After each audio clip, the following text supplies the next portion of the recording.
Baik, kami dari kelompok 5 akan mempresentasikan hasil diskusi kami mengenai prinsip efisien. Kami terdiri dari Fauziah Utami Tanjung, saya sendiri sebagai moderator Harisi Sofia, kemudian ada Saudari Ira, ada Miftahur Rahma, dan Saudari Popi. Pembahasan yang pertama mengenai pengertian dan konsep dasar prinsip efisien akan disampaikan oleh Saudari Ira. Kepada Ira dipersilakan. Baiklah, terima kasih atas kesempatannya moderator. Izinkan saya untuk memaparkan mengenai pengertian prinsip efisiensi.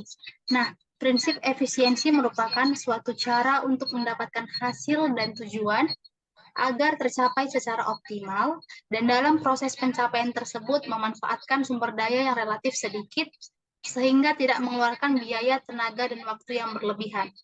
Nah, prinsip efisiensi ini merupakan prinsip yang perlu diperhatikan dalam proses perancangan dan pengembangan kurikulum.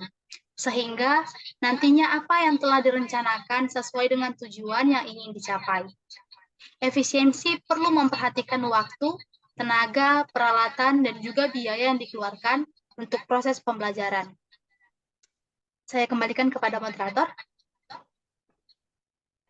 Terima kasih kepada Saudari Ira yang sudah memaparkan mengenai pengertian dari prinsip efisien itu sendiri.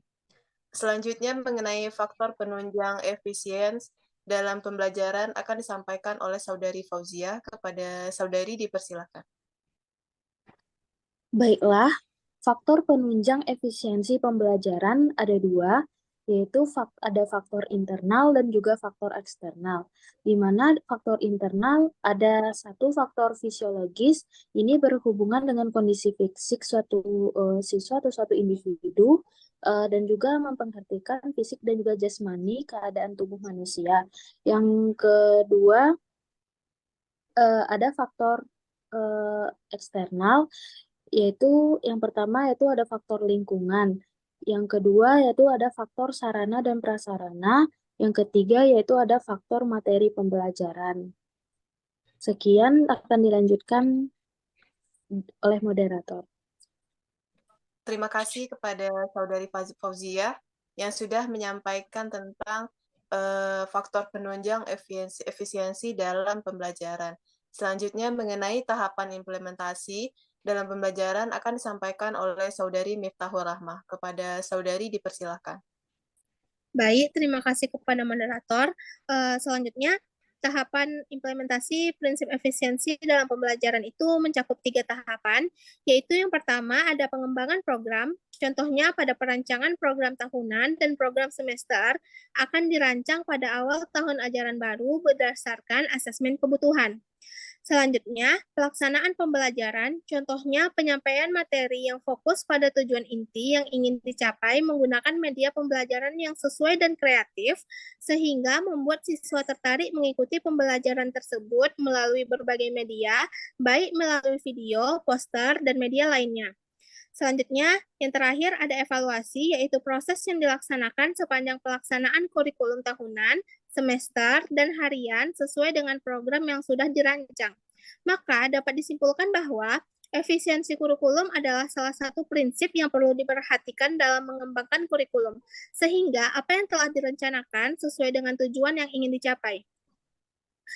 Siswa dapat mengimplementasikan program pembelajaran lain karena upaya itu diperlukan agar dalam pengembangan kurikulum dapat memanfaatkan sumber daya pendidikan yang ada secara optimal, cermat, dan tepat sehingga hasilnya memadai. Baik, saya kembalikan kepada moderator. Terima kasih kepada Saudari Miftahul Jannah. Selanjutnya mengenai implementasi dalam pembelajaran IPA akan disampaikan oleh Saudari Popi. Kepada Saudari Popi dipersilakan.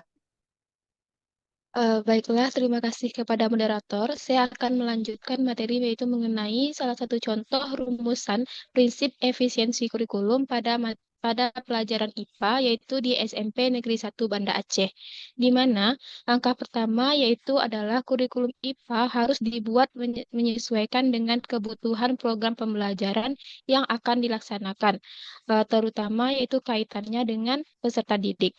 Nah, yang kedua, kurikulum yang dikembangkan harus mudah dipahami dan dikerjakan, dan alat yang digunakan dalam kurikulum juga bersifat sederhana dan hemat biaya. Misalnya pemberian konten materi IPA di SMA Negeri 2 di SMA maaf saya ulangi. Yang kedua yaitu kurikulum yang dikembangkan harus mudah dipahami dan dikerjakan. Alat yang digunakan dalam kurikulum juga harus bersifat sederhana dan hemat biaya. Misalnya, yaitu pemberian konten materi IPA di SMP Negeri 1 Banda Aceh yang disusun secara sederhana. Nah, yang ketiga yaitu diharapkan peserta didik dapat memenuhi semua tujuan pembelajaran yang ditetapkan di dalam waktu yang cepat, karena kurikulum yang dijabarkan tidak rumit, melainkan sederhana sehingga siswa atau peserta didik dapat mengimplementasikannya dalam pembelajaran yang sedang berlangsung. Nah, yang keempat yaitu kurikulum dengan prinsip efisiensi memanfaatkan sumber pendidikan yang ada secara optimal, cermat, dan tepat, sehingga hasilnya pun sesuai dengan tujuan yang diinginkan. Nah, yang terakhir yaitu manajemen waktu selama proses pembelajaran IPA yang sudah diatur secara efisien. Nah, sekian dari saya kembalikan kepada moderator. Terima kasih kepada Saudari Poppy yang sudah menyampaikan tentang implementasi dalam pembelajaran IPA di SMP Negeri 1 Banda Aceh. Maka dapat disimpulkan dari hasil diskusi ini bahwa efisiensi itu merupakan salah satu prinsip yang perlu diperhatikan dalam mengembangkan kurikulum. Sekian diskusi dari kami, kelompok 5. Saya sebagai moderator minta maaf jika ada kesalahan. Sekian, terima kasih. Assalamualaikum warahmatullahi wabarakatuh.